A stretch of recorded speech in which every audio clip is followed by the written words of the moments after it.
Who Comes with Cannons, Chapter 14. A Battle in Peace. Lucas Coxey was right. The battle began and raged around them for 3 long, windy, rain-swept days. For the rest of her life, Truth Hopkins would remember the horrible noises that made her shriek and clap her hands over her ears as she lay flat on the parlor floor beside Nancy and the Coxeys.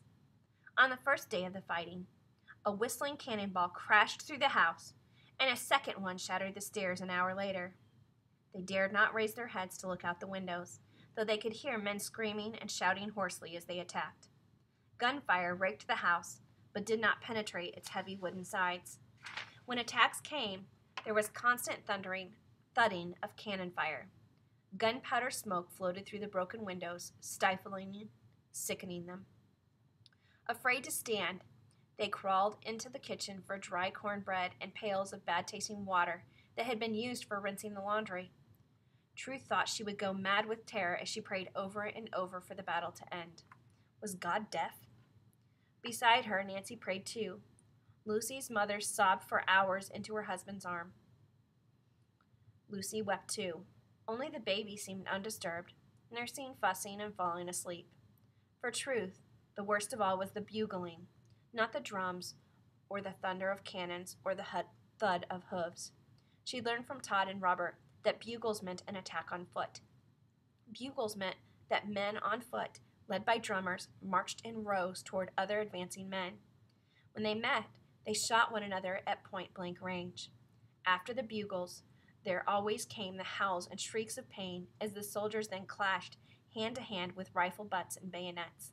To think that Robert had been in the middle of such horrors time and time again. It was a wonder to Truth that she had not found a madman at Elmira.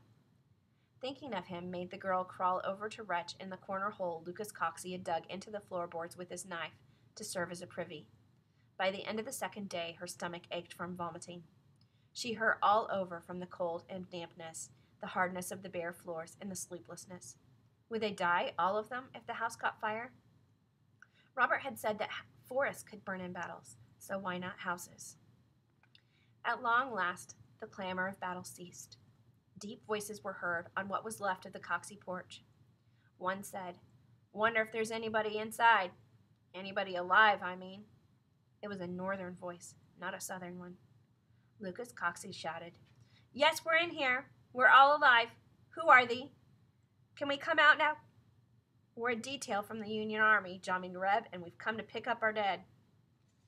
Frank Coxey cried, "We aren't rebels, we're Quakers." "Oh," said a second voice without enthusiasm. "Well, come on out, but it ain't a pretty sight.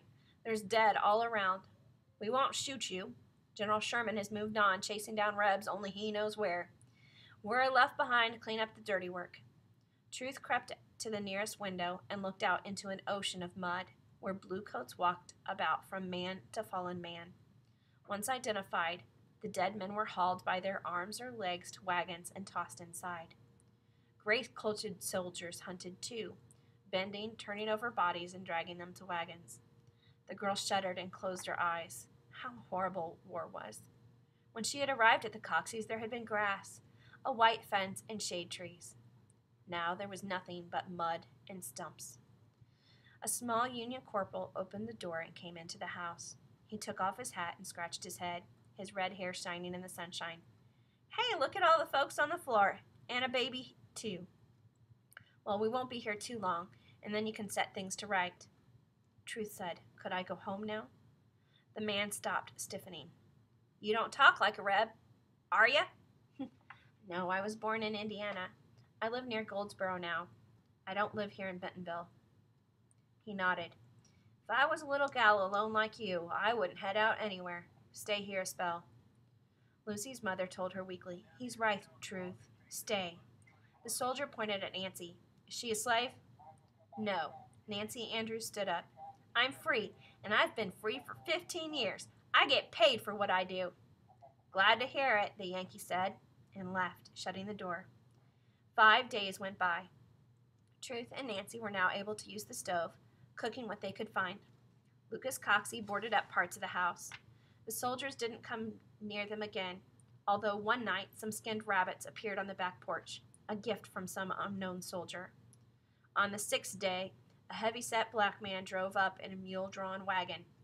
"Hamp!" cried Nancy, who hastily handed the just-bathed baby to Truth and ran out the front door. "Hamp! Hamp! It's me, Nancy!" "Who's that?" Truth asked Lucy. "Her husband. He's probably come to fetch her home." "Could I go back with them?" asked the girl. "Ask Pa." "Ask him. Pa and I can manage here now. Nancy says she'll send a woman friend from town to help us, and Ma's getting better." Hamp Andrews remained for a few days at the Coxeys, surveying the damage to the house and helping to repair it. As he was leaving for supplies one morning, Truth asked him, "Are the roads safe?" "I reckon they are. I saw only 2 soldiers on the way, and both of them were on foot and wounded. There's Yankees in Goldsboro, and I think they did what they wanted to do when they won their battle here." Then Hamp grinned. "This here's the end of March.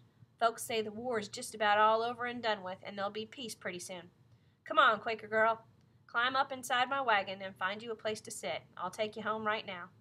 With a whoop of joy, Truth ran to gather up her things and say goodbye to Lucy and the baby. Just before she clambered into the wagon, friend Coxey came to her, put his hands on her shoulders, and said, "We thank thee, Truth Hopkins. When I asked thee to come here with me, I did not expect to bring thee into a battle. Thee is a brave girl and a credit to the Bardwells. I will rebuild here and plant elms and fruit trees again as soon as I can. I hope and pray there was no fighting at the Bardwell farm." So do I. It's what I kept thinking of till it hurt my head." Truth buried her head against the man's shoulder for a tearful moment before she climbed into the wagon where Hamp waited for her. A few hours later, Truth was home, and thank goodness the Bardwell place was the same. After bidding farewell to Hamp, she ran to the house, flung open the front door, and yelled, "And I'm home!" No, she was wrong. Something had happened here, too. The parlor was stripped of all its furnishing. It was as bare as it could be, just whitewashed walls and a now muddy floor. "Aunt Elizabeth!" she screamed.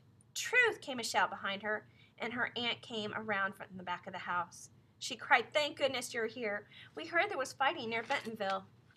"I was in it! And Lucy and the baby are all right. What happened here?"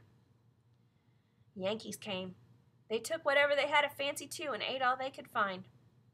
The soldiers searched the place but never found the cave and the rocks. They're all right. Nobody hurt me either." "Oh, Aunt Elizabeth!" Truth flung her arms around the woman's neck, and they both wept. When they were calmer, Truth told her, "In Goldsboro, people say the war is almost over. The North will surely win." "Oh, let that be true." Truth shivered, remembering the terrible days of fighting, and muttered, "Let me never hear a bugle again." In the cave that evening, Todd and Robert and their mother listened closely to Truth's account of what had gone on in Bentonville. They nodded but said little. Suddenly Todd said, "You say the baby looks like me?" "I'd say so." Elizabeth Mary stood the battle better than anyone else. All 3 of the Bardwells laughed when they heard that. It was their first laugh in a long time.